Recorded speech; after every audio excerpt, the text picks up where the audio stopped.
I am Riley Foster, 30 years old, currently living in Tacoma, Washington. But to understand why I never hang any certificates on my walls, you need to go back to one April afternoon when I was 11, standing in the rain with my canvas shoes soaked through, holding a volcano model made of clay and cardboard. That day was the citywide science fair, and I had spent nearly 2 weeks preparing. I stayed up late mixing baking soda with vinegar until my mom yelled from the living room, "Riley, if that smell keeps coming up, go sleep in the garage, okay?" I bit my lip and kept adjusting the tiny spray nozzle made from a straw, imagining the moment my parents would arrive, smile, take pictures, and maybe, just maybe, say they were proud of me. But when the organizers called my name, I looked around and only saw empty tables behind me. No familiar faces. After winning first prize, I stuffed the certificate into my backpack and walked almost 2 miles home alone because my mom said she was busy running errands with friends, and my dad was working overtime at the woodshop. But when I got home, my dad's pickup truck was parked in the driveway, and his laughter echoed from the kitchen along with the familiar sound of a beer can opening. "Oh, you're back? Finished your exhibit early, huh?" he asked without taking his eyes off the TV screen. I dropped my backpack on the floor, water dripping from my pant legs. "I won first prize," I said quietly. My mom, chopping onions, glanced over her shoulder. "First prize, huh? Good. Wash your hands and come eat. Don't wet the carpet." No congratulations. No hug. Just an evening like any other. Maybe worse because the onion made my eyes sting, though not from the onions. I grew up in a small wooden house on Franklin Street, about a 20-minute drive from downtown. The neighborhood wasn't exactly poor, but you learned not to dream too big if you didn't want to be disappointed. My dad, Don, worked as a carpenter, switching jobs frequently, sometimes fixing porches, sometimes framing houses for a construction company. But in winter, when work slowed, he'd lie on the sofa all day, eyes glued to the TV, beer cans scattered on the table. My mom, Janet, worked as a sales associate in a women's clothing store. She often called in sick to go shopping with her friends. There was never anything called a tradition of education in my family. Books took up a corner of an old wooden cabinet, mostly cheap crime novels from my mom and my dad's work notebooks. And my homework. If I didn't do it myself, probably no one else would remember. I remember one evening in 6th grade when I brought home a report card full of A's. I showed it to my dad, eyes bright. He flipped through it, then sighed. "Math, physics, English. All those things won't get you far in life. Girls should learn to cook." I wanted to say something, but my mom interrupted without taking her eyes off the TV. "Yeah, and remember to wash the dishes tomorrow. No matter how smart you are, you can't survive in a dirty kitchen."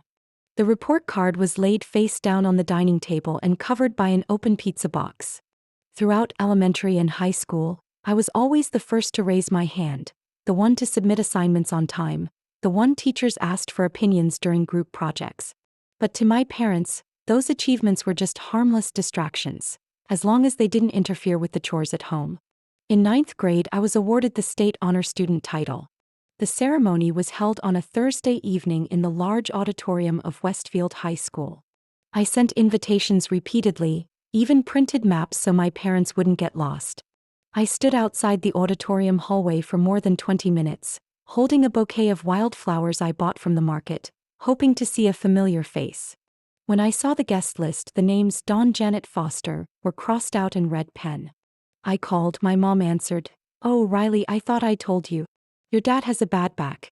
And Aunt Lori just got divorced, I have to go comfort her. "But I invited you last month." I tried to keep my voice calm.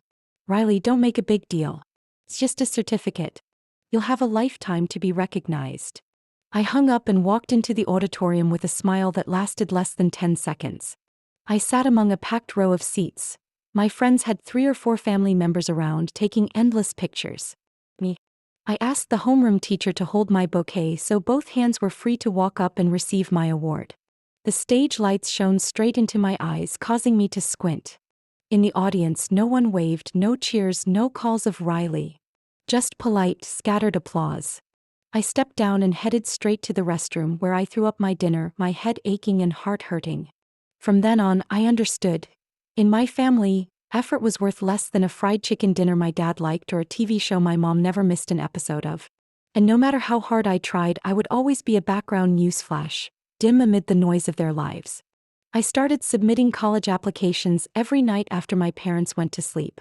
My scratched wooden desk by the window was usually piled with applications, markers, and a calendar heavily crossed out in red ink. I searched for fee waivers, read every fine print on admissions websites, filtering schools that accepted first-generation students without requiring parental involvement. Each letter I sent was a silent call, a statement that I wanted to escape the place that never recognized my efforts. I applied to 19 schools, from public universities in Oregon to prestigious private colleges in the Northeast. I didn't tell my parents. Not because I wanted to rebel, but because I knew exactly how they'd react. As expected, the night I got an acceptance letter from Marlow University, a private college in Vermont offering a partial scholarship for students with special circumstances, my dad was busy cleaning his saw at the dining table, and my mom was engrossed in a conversation about discounts at Target. I took a deep breath and placed the envelope on the table. They offered me a scholarship. It's a good school, covering nearly 70% of the tuition. I'll just need to work part-time to cover the rest. Dad put down the rag, his eyes glancing over the bright red logo on the letter. Marlow? Where's that school? Vermont. You know how to get there, talking about somewhere so far. I nodded. I researched carefully. They have a program for freshmen, supporting housing, part-time jobs in the library, even personal advisors. Mom tapped her fingernail on a plastic container, not looking at me. So who's going to do the laundry, cook dinner, and watch the cousins when Grace sends them over? I can't stay here forever, I replied softly. I want to keep studying. This is a good opportunity. Dad laughed dryly. You think college is like a lottery ticket? Barry's kid. He went for 4 years and now he's stocking shelves at a grocery store without health insurance. Mom added with a sarcastic tone, girls going far away to study just waste money. Whatever you learn, you'll end up cooking, having kids, than working odd jobs. I think you'd be better off managing a clothing store, steady environment, less stress. I clenched the envelope tightly in my hands. For the next 2 weeks, I tried everything to convince them. Detailed tuition breakdowns, scholarship letters, my own financial plans, lists of on-campus jobs I had applied for. Mom didn't look. Dad told me, take a nap, you'll wake up sane. So I quietly applied for student loans, opened a bank account in my name alone, and got a job at a cafe near my high school to save up before leaving. Every penny I earned, I stuffed into an old tin box hidden behind a drawer, once used to hold school IDs and parent-teacher meeting notices no one ever attended. By August, after reserving my dorm room and booking a cheap flight to Vermont, my parents still hadn't asked when I was leaving. They thought it was just a whim. When I finally dragged my suitcase to the door, Mom turned to look at me as if I were a stranger from a distant place. You're really going? Leaving home, leaving family to study something no one in our family even needs. I stopped, set the suitcase down, and replied calmly, I'm not leaving home. I'm going to find a place where I can grow, not be suffocated by others' low expectations. Mom crossed her arms, eyes wide with disbelief. You'll come back, drop out halfway, and see I was right. I didn't answer. Dad stood leaning against the doorframe, silent. When I reached the porch, he muttered abruptly, watch out for the Vermont snow. It's not like the rain in Tacoma. The night flight leaving Seattle was quiet, but inside me a whirlwind blew. In my hands I gripped the acceptance letter tightly, a silent vow to myself that I would not turn back. I arrived at Marlow with exactly 2 suitcases, a backpack, and $348 in my bank account. The dormitory was an old red brick building, the campus lawns sprawling green, maple trees preparing to burst into fiery gold. To others, it might be just a small private school in the chilly east. To me, it was living proof that the dream of a girl who never had encouragement could still take root. I busied myself finishing enrollment, unpacking in a tiny double room with a window overlooking the backyard. My roommate, Maya, was a Cuban girl from Florida, full of energy and wearing headphones almost all the time. Maya walked in as I was taping a small photo from my 9th grade awards ceremony to the corner of my desk. Family photo? She asked, tilting her head. I shook my head, giving a faint smile. No, just a memory. She didn't ask more, just nodded and held out her hand. Maya. Call me when you need to escape a deadline. Fall in Vermont was filled with cold days and heavy reading assignments. I worked 18 hours a week in the campus library, checking in books, shelving, and wiping reading tables. Every night I came back to my room close to 1 a.m. There were nights when I was so exhausted I fell asleep right on my desk, the desk lamp still on, my book open. But not once did I think about giving up. Because even if no one saw me off or waited for me at home, I had learned to draw my own life map without asking for permission. October in Vermont came without warning. Early mornings, thick fog covered the campus grounds. Maple leaves in fiery reds and bright oranges scattered along the stone steps leading to the main library. I huddled in a thin jacket bought from a thrift store for $6, holding a steaming paper cup of coffee, eyes stinging after a night shift. I picked up another job in the campus cafeteria, working from 5 a.m. to 8 a.m., before rushing to my modern philosophy class. At noon, I shelved books in the library. In the evenings, I washed dishes at an Italian restaurant 7 blocks from campus. 3 jobs, combined with a packed class schedule, meant I slept less than 4 hours a day, but at least I wasn't starving. Once, while mopping the kitchen floor during the last shift, my head spun so badly I had to sit on the cold tile. Miguel, the night shift manager, handed me a piece of chicken sandwich, speaking softly, "No one can study on an empty stomach, Riley." I nodded without a word. No one at home had ever said anything like that. At Marlowe, there was a student group called Bridge First, a gathering for first-generation college students. I found out about the group through a flyer posted on the dorm bulletin board. The first meeting took place in a small common room with gray fabric chairs and a pot of mild peppermint tea. I sat in a circle of 8 people, most from towns smaller than Tacoma. Some had slept in cars with their moms, others juggled school and sending money home to younger siblings. No one asked what my parents did for work, no one cared, I had no one sending me packages. They just listened when I spoke, and that was rare. Karina, the president of the group, offered me the treasurer role after the 3rd meeting. "You're the only one bringing Excel spreadsheets to the meetings," she shrugged, half joking. From then on, I clung to Bridge First like the only anchor between me and stability. We organized scholarship essay workshops, tax workshops for working students, and most importantly, a mentorship system pairing upperclassmen with freshmen. I was assigned to mentor a shy freshman named Ezra, a young American from Minnesota who always carried a cracked laptop screen. After a few talks in the cafeteria, he asked me, "How do you survive without anyone having your back?" I looked at Ezra, remembering the only dinner I ever shared with my parents after getting the scholarship. No congratulations. No special meal. Just cold stewed potatoes. "I learned how to back myself up," I said. Over time I called home less and less. Every time I picked up, my mom would ask if anyone was chasing me or tell me, "Don't let studying make you lose your womanly ways." One call lasted exactly 2 minutes because Dad jumped in to ask for the old Netflix password I had signed up for. I started sending more emails, to friends, to professors, to myself. The little journal entries tucked in my drafts folder felt like the only way to hold on to why I was still there. I met a group from my probability math class, all like me, working while studying. There was Katrina, a nursing student from Georgia who worked at a nursing home. Malik, son of a mechanic, working night deliveries. We called ourselves the 3rd shift class, because most assignments got done after 1 a.m. During the 2nd year winter, we pooled money to buy cheap pizza at the end of exams for a survival party. That time when I said I couldn't go home for Thanksgiving because I couldn't afford a plane ticket, Katrina said right away, "Then come to Georgia with me. My mom cooks for twice as many as show up." I was surprised but didn't refuse. Katrina's house was small but warm. Her mom hugged me like a real daughter, loaded my plate with mashed potatoes, then asked if I preferred brown or white gravy. I didn't know how to answer. Never before had anyone cared about my tastes. That night, I lay on a mattress in the living room, hearing their laughter echo from the kitchen. Tears silently fell, not from sadness but from the strange feeling of being cared for. In my 3rd year, I switched from the cafeteria to working as a research assistant for Professor Davis in the Development Economics Department. The job paid better and taught me how to organize data, budget plans, and write reports, real skills I never thought I'd do well at. One March afternoon, I sent my first analysis to him. The professor replied with just one sentence, precise and coherent. "You should seriously consider a research career." I printed that email, folded it, and put it in my wallet. Not because I thought I'd become a PhD, but because something in those words made me feel no longer invisible.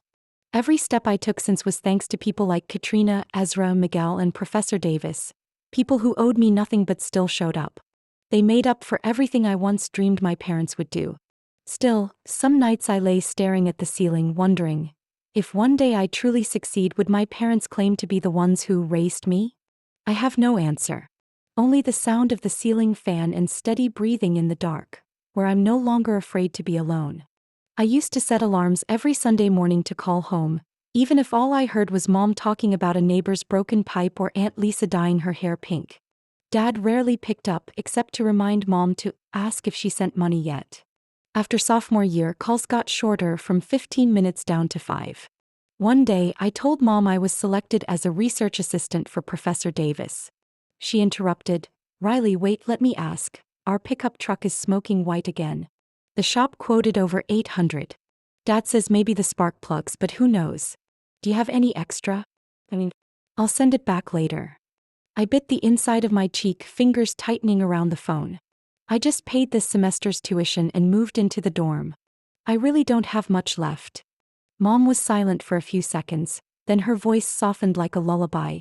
"Okay, never mind. Just asking. Just hoping you still think about home." Then she hung up without another word. Their first visit was freshman year during Parent Week, an outdoor buffet, club booths, and lab tours.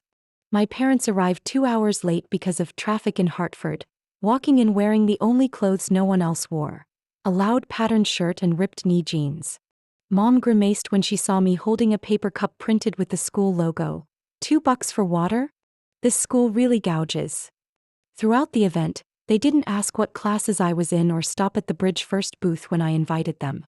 Dad only asked one question: "Is there anywhere here selling burgers without forcing a combo?" I kept a calm face as they left after less than 3 hours, taking free cookie boxes and a school tote bag. Their second visit was the summer of junior year. They were passing through on the way to visit Uncle Larry in Buffalo and decided to swing by my school. I had 2 days' notice, enough to tidy my dorm room like someone about to be inspected. When they arrived, I just finished a shift at the sandwich shop and still smelled like garlic. Mom walked in, frowning as she looked around. "How do you expect to study living like this? No mini oven." I pointed to the tiny kitchenette. "I cook on the electric stove. The school doesn't allow ovens because of fire risk." Dad went to the window and looked down at the parking lot. "Which Toyota is yours?" "I don't have a car. I walk or take the bus." He turned back, eyes half skeptical, half annoyed. 3 years and still no car? When I was your age, I was driving a Dodge Caravan to work every week. I didn't react. I had no strength. They left earlier than planned because they weren't used to dorm mattresses and needed to stop at Walmart for sunscreen for the Buffalo trip. Mom left behind 3 boxes of instant noodles and a 2-day expired pack of cold cuts. I didn't open the fridge for the entire following week. At the final Christmas, I sent a handmade card home with a simple note: "I hope you're both well. I'm about to submit my thesis and start an internship at a sustainable investment firm in Boston." The reply was a voicemail from Dad, his voice rough. "Yeah, the internship is good. But listen, the water heater at home is broken, and without it in winter, it's freezing. If you have extra, well, you decide." I deleted the message without replying. The next week, Mom texted asking straight up, "Are you still using that old vacuum? Send it home, the house is too dusty." I hadn't told them yet that I was in the top 5% of graduates with honors, or that Professor Davis had nominated me for the fellowship program for women in social finance. All the glory seemed to fade against the demands of the worn-down things in a house nearly 3,000 miles away. At the end of March, I received an email inviting me to the honors ceremony in the main auditorium. Each student got 2 tickets for family members. I booked the tickets and emailed my parents. "If you two can arrange it, I really hope to see you on this special day." Mom called 3 days later. "It's on a Friday, right? Your dad can't take the day off." Aunt Helen booked a wedding party for Kayla that same night. I sat still in front of my computer screen displaying a spending chart for my thesis. "Oh." Mom hesitated a bit, then continued, "We can celebrate another time. Oh, by the way, do you still have that dress from Thanksgiving? Can you send it to Kayla to borrow?" I shut down the computer. Didn't send anything else. The photo I took after the honors ceremony was the only one without anyone standing beside me.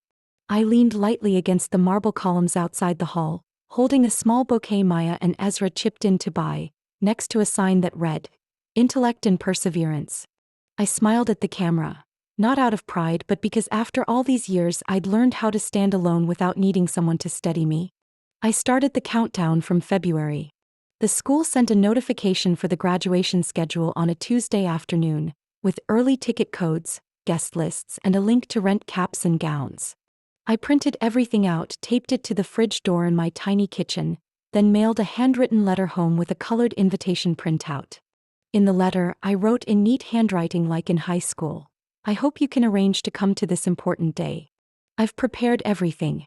Looking forward to seeing you again." A week later, Mom called. "What day is it?" "Saturday, May 18th. I booked a hotel room for you too, just 3 blocks from campus. I also reserved a table at Lucy's. They have the grilled meat your dad likes." Okay, let me check the schedule. I think that day Aunt Ruthie's having her 40th wedding anniversary party. The whole neighborhood will be there. I gripped the phone tightly. I only graduate college once in my life. "That's true," Mom chuckled softly, "but Aunt Ruthie's only throwing a big party like this once." I was silent. Mom said nothing more. 3 days later she texted, "Just prepare as planned. If anything changes I'll let you know. Your dad still has back pain, not sure if he can sit for long." The week before graduation I spent the entire morning choosing a burgundy pleated dress, pinning my hair with the pearl clip Katrina gave me last Christmas. I paid over $400 for the hotel room, reserved a table at Lucy's, and ordered a small cake with Riley Foster, B.S. Economics printed on it. The night before, I placed 3 tickets with my parents' names and 1 empty seat reserved into a silk envelope. Then I called home. The phone rang 11 times before going to voicemail. No message. No cancellation. Just silence.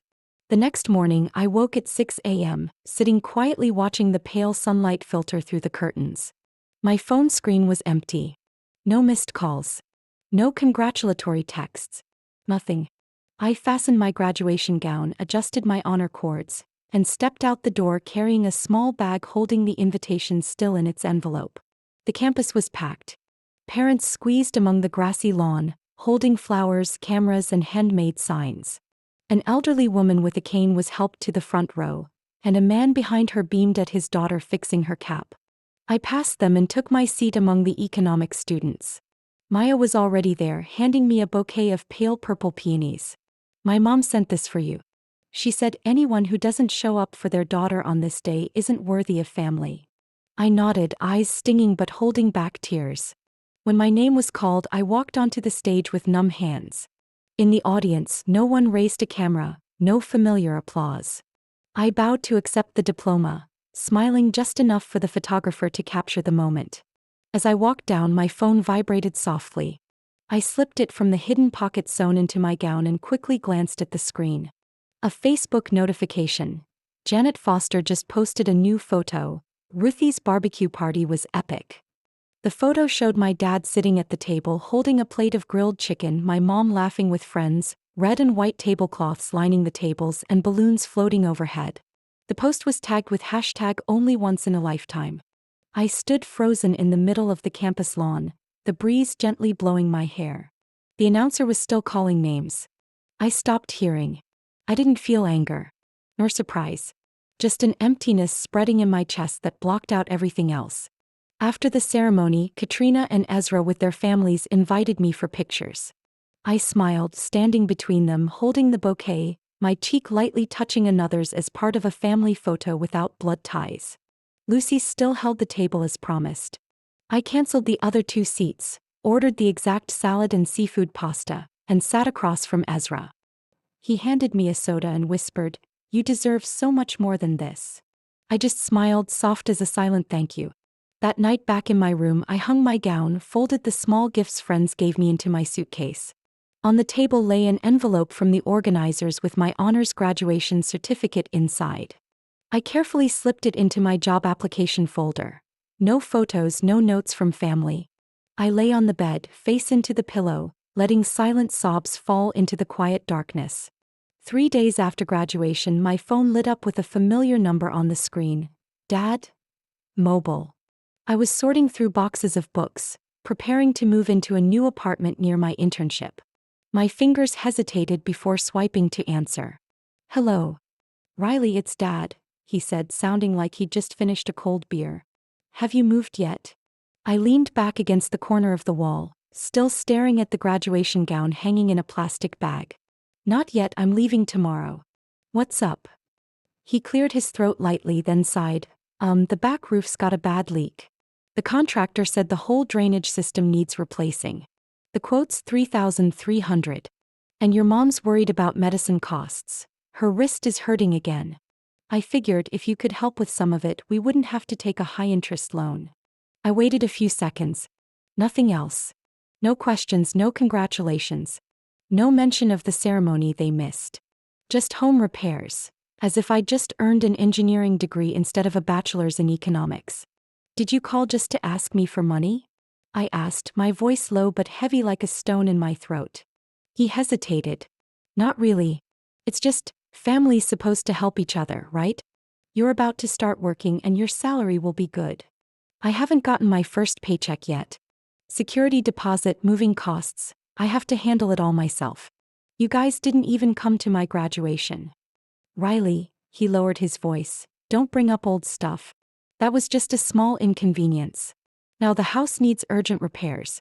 Or maybe, you can advance some of your salary or borrow from somewhere first. I felt like someone had flung open a drawer I'd tried to lock tight. The way he said, old stuff, made me nauseous. I'll call back later. I cut him off, hanging up before he could say more. That night I couldn't sleep. I sat alone in the kitchen corner, counting every line in my budget spreadsheet. Each item felt like a small cut. Rent, $950. Utilities and internet, $112. Bus pass, $60. First month emergency fund, $200. No room left for a Tacoma roof. I open my phone and reread Katrina's message. Call me if you need a hug. I won't ask, just come. But I didn't call. I didn't want to make this a burden on anyone else anymore. The next morning, I walked into the Student Counseling Center, a gray brick building next to the library. A curly-haired staffer wearing a name tag that read Lauren greeted me with gentle eyes. I filled out a form. Reason for counseling, feeling hurt because parents only contact when they need money. Trouble sleeping. Lost trust. The counselor, Claire, spoke in a calm voice, eyes like she'd lived through darker days. Riley, you just graduated college. That's no small thing, she said. But you're having to solve an unfair equation. I smiled weakly. They never called to congratulate me.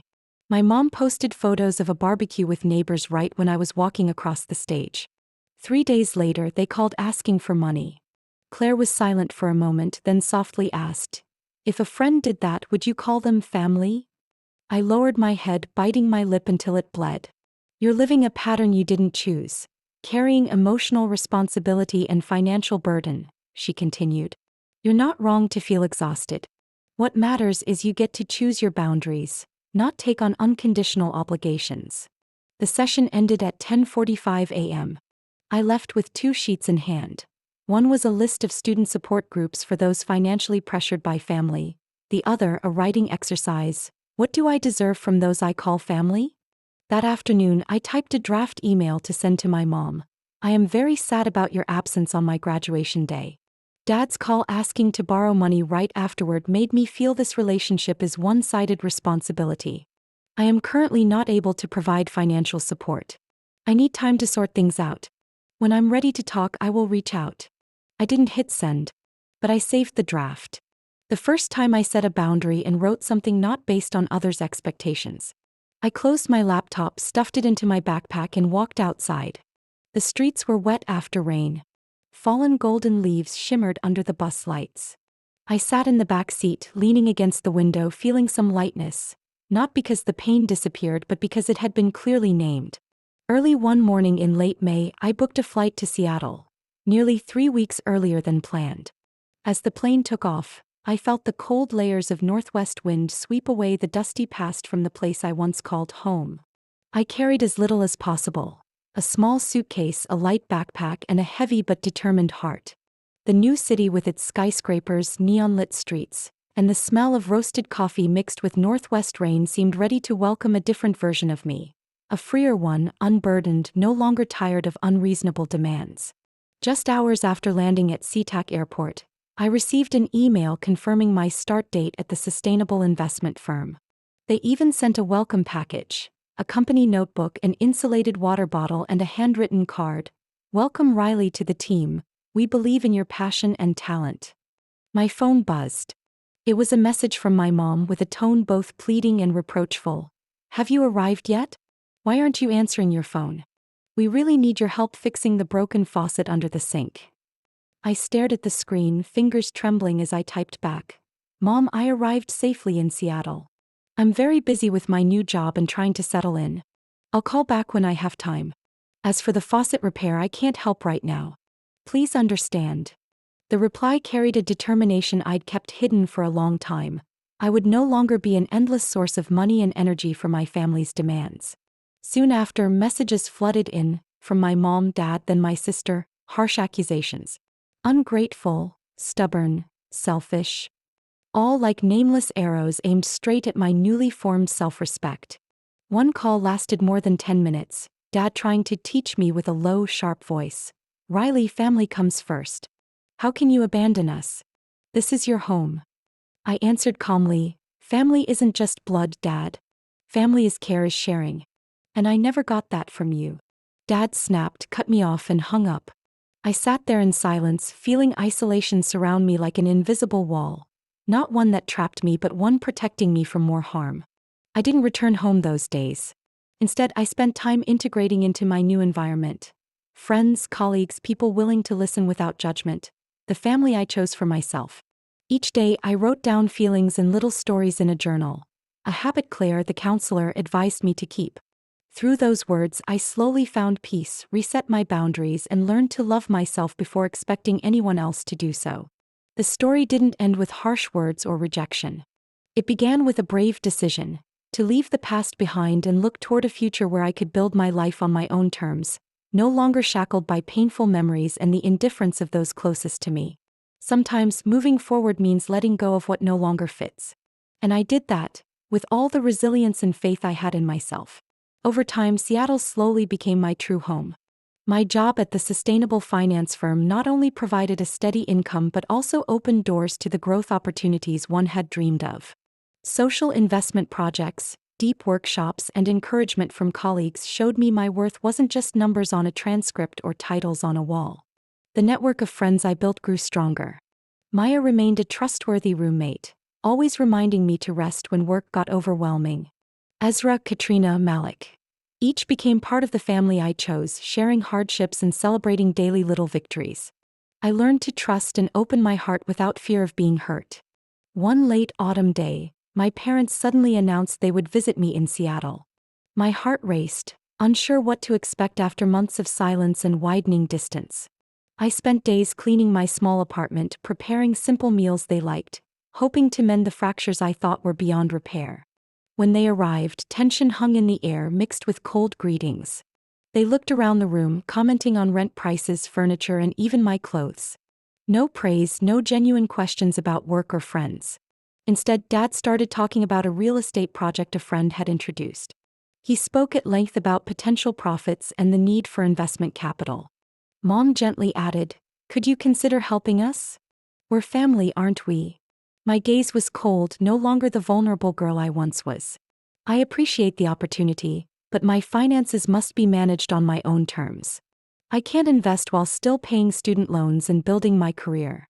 Dad sighed, disappointed. "You're so cold, Riley. Family is more than money." I answered honestly, "Family means respect and shared responsibility. When I feel used, that's no longer family." The room fell silent. They quietly sipped tea without another word. That meeting helped me understand the necessary boundaries in any relationship, especially with those related by blood but not by heart.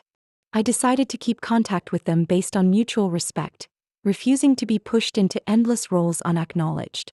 I continued living, working, loving, and building my life my way. Not to prove anything to anyone, but to prove to myself that I could become who I wanted, not who they expected. 1 year after graduation, I sat on my apartment balcony watching the city at dusk. the golden lights weaving through a deep purple sky.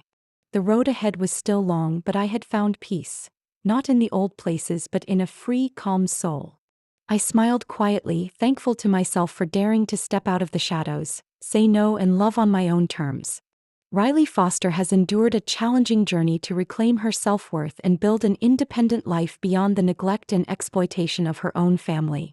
With resilience and courage, she not only forged a successful career in Seattle but also set the boundaries needed to protect her spirit and finances. Riley's story is a vivid testament to the power of independence and chosen love, inspiring those struggling to break free from control and find true freedom in life. What do you think about Riley's decisions and journey? Share your thoughts below. Don't forget to follow the channel so you won't miss more inspiring stories about family and life that we will continue to bring you.